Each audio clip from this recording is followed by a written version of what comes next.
Hey guys, welcome back to the 38th episode of the Huggy Poker Vlog. I'm Huggy, and for this episode, we're headed to 52 Social, which is a brand new club that opened in the Round Rock, Texas area. Stepping inside, as I'm sure you can see from the intro, it's a really nice place. Everything is new and clean, and one of the differentiators is actually that they have their own bar and restaurant. None of the other venues that I'm aware of in the area have anything like that, so it's worth checking out for that alone. The other thing that's worth calling out too is that since they just opened recently, they are trying to get people in the door, which means that you're going to pay less for your membership fees and your hourly rates, and I paid about half as much as I would for any of the other clubs in the area for my time there. So if you live in the area or you're visiting, definitely check it out if you've never been there before. Alright, getting to this session, it's a monster. I don't want to ruin it, but obviously you could tell from the thumbnail, from the title of the episode, this is a big one. So I won't give anything away, but stick around for the whole thing because it is a big one. Let's get to it. We start the night by buying into a 1-2 game for $300. We played for about 3 hours in all, but it's a bit up and down over this time, and while there's a few interesting hands, there's one in particular that I'll highlight here. We've got Queen Jack offsuit in the +2 position. It folds to us, and I make it $12. The cutoff, small blind, and big blind all call, so we've got 4 players to the flop. The small blind, a guy named Naked James, who I've never played with before, but I later learn has been on a number of live streams in the area, says, "I'm gonna bust your ass, man," before checking dark, and we flop the joint. It comes down 10-9-8 with 2 diamonds, giving us the nuts with a straight. Naked James checks, and the big blind, who is actually Cyndy Violette, yes, that Cyndy Violette, 2004 WSOP bracelet winner, checks as well. Well, we've got the nuts, and we're obviously c-betting here, and I make it $45. The cutoff and Naked James both fold. Guess I'll have to bust my ass another time, and Cyndy quickly calls. The turn's a blank with the deuce of hearts, though it does bring in a backdoor flush draw. Cyndy checks again, and it looks like she's only got about $150 behind, so I push all in, having her covered. She doesn't think for too long before making the call. Flopped it. Uh-oh, I don't like that card. Flopped straight. Yeah. Ooh, alright, I was scared of that river. I brought everything in. You're like, I got it. So honestly, this wasn't the most interesting hand in terms of play, but I just found it interesting because I got to play a hand against one of the greats in the world of poker. After about 3 hours of the 1-2 game, our table agreed to change the game to a 1-3 game, so we're about 30 minutes in when this hand happens. We've got Ace-4 suited in middle position. Naked James, who's been playing a very fast and loose game, straddles to 15. There's one call, and I raise it up to 55 with our suited ace. The big blind cold calls, and now it's back on Naked James. He pretty quickly pushes all in. He's been playing really aggressive, like I said, and I've seen that he likes low cards. I consider calling light here, thinking our ace might be good. But I've seen him play this way with some legitimately strong hands too, and I don't want to be guessing if we're good here for all of it. Yeah, our hand might be best, but I'd rather wait for a better spot to get it in, and I decide on a fold. Alright, I'll do it with the next one. We'll do it with the next one. Show the 6-high. Oh no! You folded jacks? I would have gotten it in there with jacks. Nice. I said 6-high. I was close. 15 minutes later, we've got Queen 8 suited on the button. We're short-handed with 2 players sitting out, so there's only 7 players in this hand. There's a $15 straddle by none other than Naked James, and it folds to the hijack, who calls. The cutoff calls as well, and I decide to join along since we've got position. The blinds both fold, James checks, so we've got 4 to the flop. The flop comes down 10-8-5 with 2 spades, so we hit second pair. It checks to the hijack, a friendly woman who seems to be playing a mostly straightforward game, who leads off for $25. I think she's probably doing this with nothing less than top pair, or maybe a straight draw or flush draw given the coordination of the board. When the player on our right folds, I'm willing to call once to see how the turn plays out. The 4th player folds, so we're heads up now. The turn brings the Queen of Spades, giving us 2 pair, but also bringing in the flush. She looks at her cards and thinks for a moment before making a bet of $55. Since the flush came in, I don't think there's any value in raising since we could still be behind, but I don't think we can fold either. With that, I put in the chips to call.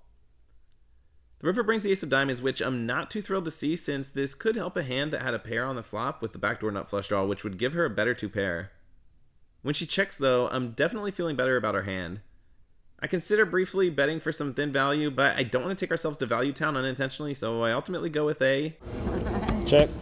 She shows king 10 with the king of spades for top pair on the flop with the second nut flush draw on the turn.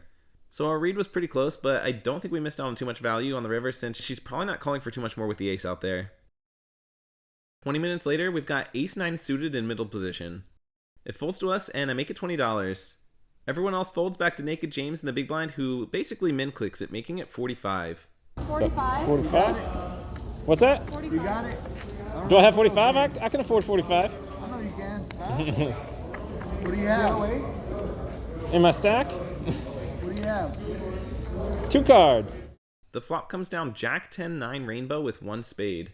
He leads for $35, and I decide on a call here since I expect he'll c-bet with just about anything, and we've got a pair. The turn brings an offsuit king, so this board's getting pretty bad for our hand.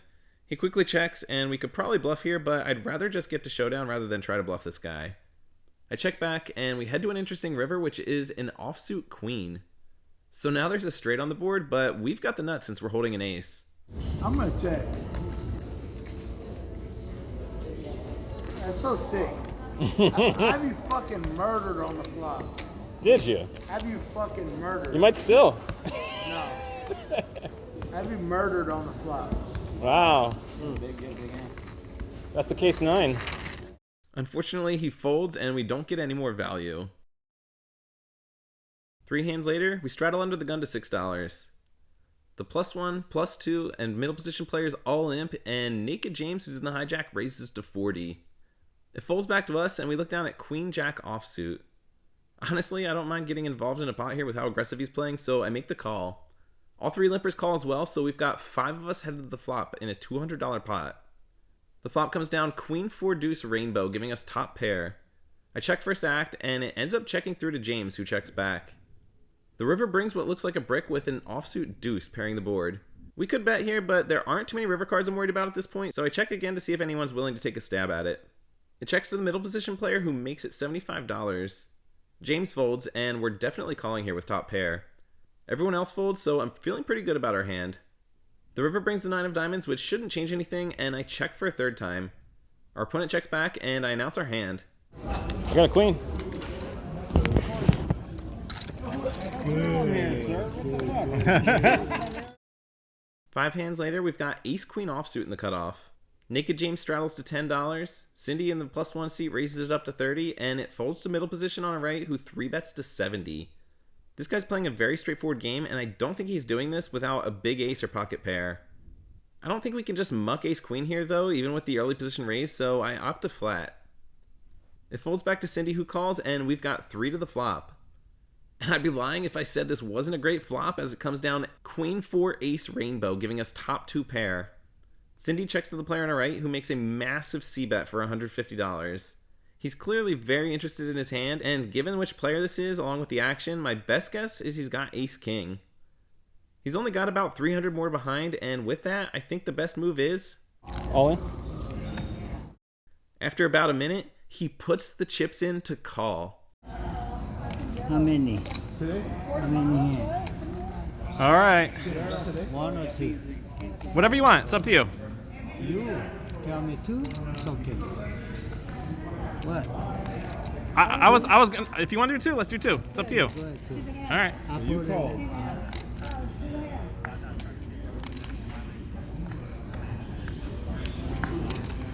Damn, I tell you. 2 pair. Ah. That's why you put it all in, then I know he had it. Thank you. Yeah, I know. Damn! Thank you, sir. Appreciate it. The very next hand, we've got King Jack offsuit and the hijack. 3 players limp in, and I raise it up to $30. The cutoff on our left calls, the big blind calls, and all 3 limpers call as well. So we've got 6 players to the flop. And if we don't just get the perfect flop when it comes down king high with a pair of jacks, giving us a full house on the flop. Everyone quickly checks to us, and we're so far ahead on this board, I feel like any bet from me here will scare anyone away. I check back, and the cutoff checks behind, so we're headed to the turn. The turn completely bricks out with the deuce of diamonds. Not the action card we were looking for, but hopefully someone's connected with something at this point, because it's time to start building a pot. The big blind leads for $75, and all 3 limpers quickly fold, so now it's on us. I I don't want to spring the trap yet since somebody else decided to put money in, since I do want to give the player behind us a chance to call, so I just call as well. The cutoff ends up folding though, so we're heads up now. The river brings the 3 of clubs, which shouldn't change anything, and now the big blind leads for $100. This is the guy who told me earlier to bet my own hand. Well, it's time to grant him his wish. He's got about $400 more behind, so I don't think there's any raise size here that makes sense other than... All in. All in. That's all you can say. It beat me last time. This time your face is gonna be in it. Oh, motherfucker. Watch the video. That's right. You'll see it eventually. Thank you, sir. About 30 minutes later, we find ourselves in a double board PLO bomb pot hand. Everyone pays $5 and we all head straight to the flop with no pre-flop action. The flop comes down Queen, Queen 3 on the top board and 4, 6, King on the bottom board. It checks to us and I lead for half pot, $20 with bottom set on the second board. The cutoff calls and the small blind check raises up to $140. This isn't really the best spot to be in since bottom set might not be the best hand here. We're behind pocket kings and pocket sixes, but I also think it's too early to give up on our hand, so I make the call. The cutoff calls as well, and the 3 of us head to the turn. Brings the 6 of spades on top and the 4 of diamonds on bottom. So we pick up quads, giving us the nuts on the bottom board. I'm hoping the small blind leads small enough that the third player doesn't feel priced out considering we've got nothing on the top board and we're going to be chopping the pot. But unfortunately she ends up potting for $460. There's no reason to raise here, so I call hoping the third player will join. After looking at his hand, he unfortunately folds, so we're heads up. Heads up. Oh, you call? No, DJ? Call in. Come on, man. Take it DJ. She's all in? Yeah. I call. You don't have to count it. We'll probably chop in. Alright, top board first. I'm sure you got the top board. I just got a 6 there. So if you got queen, we're chopping. Queen, 3. I got quads on the bottom. You got quads on bottom, I was chopping. Yeah. Quad fours. Quad fours, yeah. Quad fours. So no big win here. We only net about $85 due to the chop, but a win's a win. 25 minutes later, we find ourselves in another bomb pot. The flop comes down Queen 6-3 with 1 heart on top and 3-9-6 rainbow on bottom. So we flop top and bottom pair on the top board and just bottom pair on the bottom board. It checks to us and I lead out for $20. I admit it's a bit of an aggressive lead, but I'd rather make a half pot bet to price us in a little bit better than checking and let somebody making a full size bet instead, which is probably what we'd see if we were to check here. The cutoff and button both call before Naked James 3 bets from the small blind, making it $100. If it was anyone else, I'd probably fold, but knowing how loose and aggressive he is, I go with a call. The button ends up calling as well, so we've got 3 of us headed to the turn. The turn brings the 9 of hearts and the king of spades, so we pick up the second nut flush draw on top and bottom pair on the bottom board as well. James checks and it checks around, so we get a free river. The river brings the 5 of spades on top and the 9 of spades on bottom, so the flush draws miss on both boards and now James leads out for pot, $360. Some straights get there on the top board and our 2 pair gets counterfeited on the bottom board. I'm trying to think through what James could be betting out with here though that would scoop both boards. If he flopped a set, there's no set here that hits both boards. He could be betting with a 9, but even if he is, he'd need to have Queen 9 to scoop both boards too. If he's got a straight on top or bottom, then I'm likely ahead on the opposite board. We've still got a player behind us, but he hasn't shown any strength, and I think it's more likely that he's got some draws than a legitimately strong holding here. All said and done, I finally go ahead and put in the chips to call. The third player pretty quickly folds, and we hear... I have the nuts up top. Nuts up top will be good. I got 2 pair on bottom with the king. I had 2 pair on both, but got counterfeited. So we read the situation right, and our hand is good on the bottom board, and we take half the pot for a win of only $75. 2 hands later, we straddle under the gun for $6. The +1 player limps, the hijack limps, and the small blind and big blind both complete. We look down at 10-6 suited, I check our option, and we've got 5 to the flop. And it's not too bad a flop for our hand as it comes down King Deuce 4 with 2 diamonds, giving us a flush draw. The blinds check to us, and I lead for $25. The player behind us calls, and everyone else folds, so we're heads up. We miss our draw when the turn brings the queen of clubs, and now I check to our opponent. He makes it $25, which is definitely giving us good enough odds here, so I make the call. We bink our flush on the river when we see the 7 of diamonds. I check hoping our opponent will continue to take the lead, but unfortunately we get a quick check back. Flush. About the baccarat thing. So we missed a little bit of value here by not betting. Granted, I didn't expect him to have as big a hand as he did based upon the fact that he limped into the pot. 20 minutes later, we're in another bomb pot. Trust me, you don't want to skip this one. We're dealt king, 7-4, and the flop comes down 7 with a pair of 5s on top and 3 with a pair of 6s on bottom. So we don't catch much of anything other than a pair of 7s on the top board. We've got an overpair with the kings, but we're obviously behind any 5 or 6 on either board, and it's pretty safe to assume that somebody's got a 5 or 6 given how many cards are dealt in this game. It checks around to the button who pots it for $40. The small blind calls and it folds back to us. Like I said, I know we're behind, but we're also so deep right now that the implied odds are pretty huge, and although it's not likely, I'm thinking that if I happen to pick up a king on either board, we could be playing for stacks here. So I make a loose call knowing we're not even remotely close to being ahead at this point. Everyone else folds, so we're down to 3 for the turn. The turn is pretty incredible. Not only do we spike the king on the bottom board for king's full there, but we also pick up a third 7 on the top board. Anyone who had trip 5s on the flop is now losing to our trip 7s on the turn. The small blind leads out for pot, $160. He's the bigger of the 2 stacks in the hand and actually has us covered, so I'd be happy to get it in against just him here.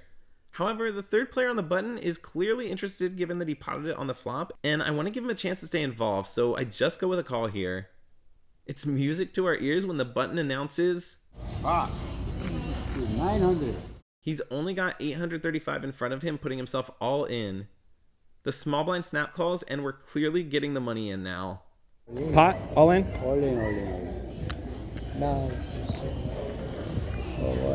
no, you're gonna put it to save. You're gonna. It's all right. He wants it for the video. Yeah. Oh. Yeah. Working on the top, not the bottom part. Put a king 7 or 4 on the top. Okay, he got 400. This 100. Maybe it's a chop, so leave it there, then you just call. You got a bunch of money there. 460. It's not bad. Eventually, after figuring out the main pot, the third player calls to match our last $460 in the side pot. So we've got a 3-way all in, and I'm feeling pretty damn good here. The river brings what looks like an inconsequential 10 of clubs on top and deuce of hearts on bottom. I got trips and a boat. You have a boat? I got the 7 on top and the king's full on bottom. Yeah, you got to play too. No, you got. I think I scooped the side. Yeah. No, he's got to play two, so he's got. He can't. He have Yeah. what you want. King's no. full on bottom and then Nothing. this king 7 on top. Trip 7. Trip 7 is a sweep, right? I think I scoop it. How is the 7? I scoop it. It's got a boat and trip. Oh, king. Yeah, I got trips on top and boat on bottom. It's a sweep. Yeah. Hell yeah. Crazy. Nice. Holy shit. We take down an almost $3,600 pot by peeling one off on the flop for that $40 bet. I'm definitely not regretting making that call.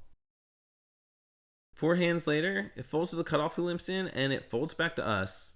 We look down at pocket 10s in the big blind. We're out of position, so I raise on the bigger side, making it $25. It doesn't deter the cutoff who calls, so we're heads up to the flop. It comes down queen 6-4 rainbow. I see bet for $30, and we get a quick call. The turn brings the 4 of clubs pairing the board. I go with a check, and he makes it $70. We're really only losing to a queen at this point, and I feel like we'd be getting exploited to give up the first time we check, so I decide on a call. The river brings the king of clubs. Not a card we were hoping to see since it's another overcard to our pair, but given the action, there's no particular reason it has to help our opponent either. I'm also not convinced he has to have a queen, but I don't want to check and face a huge bet. I decide to see if we can get a cheap showdown with a blocker bet, so I lead for $35. Surprisingly, our opponent folds and we take it down. Exactly 1 orbit later, it folds to the cutoff, the same guy as last hand who limps in again. It folds back to us once more, and we look down at ace-jack suited in spades. So we're pretty much in the same situation as the last interesting hand, albeit with a different holding. Obviously, we're looking to raise it up again, and I make it $21. The cutoff calls once more, and we're headed to the flop. It comes down king 7-6 rainbow with just 1 spade, so unfortunately we miss the board. I'm still c-betting here though, and I make it $25. He quickly calls, and we're headed to the turn. We see the queen of spades, so we pick up a royal flush draw now.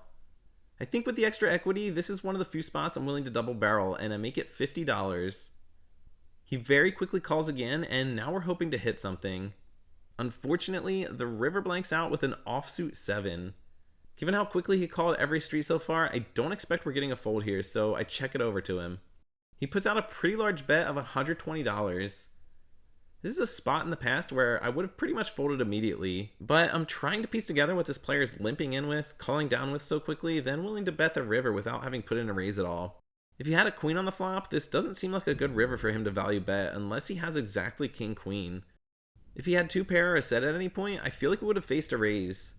Thinking back to the pocket 10s hand before this one, he folded to a small blocking bet on the river after calling down several streets, implying he probably missed a draw in that hand, and I'm starting to wonder if he's got a missed draw now as well.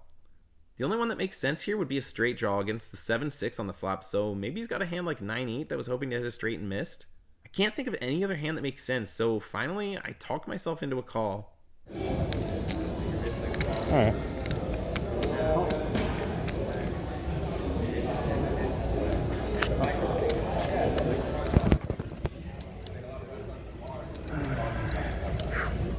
Our read was dead on. I mean, he had 10 high, not 9 high, but our feeling that ace high was good was obviously right. Feels fucking good. 40 minutes later, we've got ace 10 offsuit in the cutoff. The under the gun player limps in, the +2 player races to 20, it folds to us, and I call with position. The under the gun limper calls as well, so we've got 3 of us headed to the flop. And it's a pretty damn good flop for us when it comes 8-10 ace with 2 hearts, giving us top 2 pair. It checks to the +2 player who c-bets for 40. I'd love to just call and slow play here, but now we know that the third player, the same guy from the last 2 hands, loves to call down with draws, and I don't want to make it cheap for him, so I raise right away, making it $140. He only thinks for about 30 seconds though before making the call, and now it's back on the preflop raiser, who ends up laying her hand down. The turn bricks out with an offsuit 5, and knowing that this guy likes to chase, I don't want to make it cheap for him to outdraw us with top 2. When he checks to us, I bet again, making it $275. He counts out the chips to call, stacks them in front of him, grabs another stack of hundreds and starts to shuffle those, and I'm not sure if he's looking to call or raise. Finally, after deliberating for quite a bit, he makes the laydown. Thank you. He goes on to say, though I'm not sure if I buy it, and the preflop raiser later said that she folded ace-queen. The last interesting hand of the section comes the very next hand when we've got pocket kings in the hijack. There's a $10 straddle, and the middle position player on our right limps in. I raise it up to 50, and the button, straddle, and middle position players all call, so we've got 4 to the flop. Unfortunately, the flop comes down ace high, and it checks to the middle position player on our right who leads for pot, $200. I've only ever seen this guy bet when he's got a big hand, so I know we're beat, and we make an easy laydown.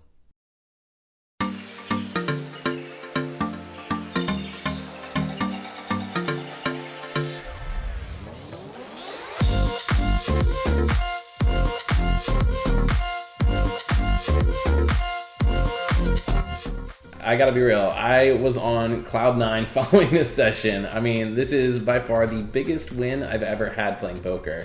I mean, for those of you that watched the last session, we had back-to-back coolers with, just a terrible suck out in between, lost $2,000. So I was really hoping to turn it around with this one, and we absolutely did. So we bought into the 1-2 game for $300, cashed out for $306. So just a small loss after accounting for fees. But once that turned into the 1-3 game, we bought into the 1-3 game for $606, topped off our $306 from the 200, the carryover, with another $300. So in for $606, cashed out for $4,231 for a win of $3,605. So pretty fantastic to say the least. Really happy, really excited about it. Hoping that the trend continues going in that direction again. We've been kind of stagnant and back and forth with a couple of losses recently. So hoping that this is kind of the start of some win streaks again. Just one other call out before we go. If you're in the area, I mentioned check out 52 Social. They're actually having a vlogger week this week. So they're going to have some big names there like Ryan DePaulo, Pokerface Ash, Ben Deach, and Joey the Mush. There's probably going to be some others there as well. Be sure to stop by this week if you're in the area, and I'm sure there's going to be some fun times at the meetup games. They're going to have the live streams going as well, so stop in, and maybe I'll see you there as well. As always, thanks for watching. Please hit the like and subscribe buttons. It really helps out the channel. Leave a comment. I'll get back to you as I always do. Otherwise, I'll see you on the next one. Take care, guys.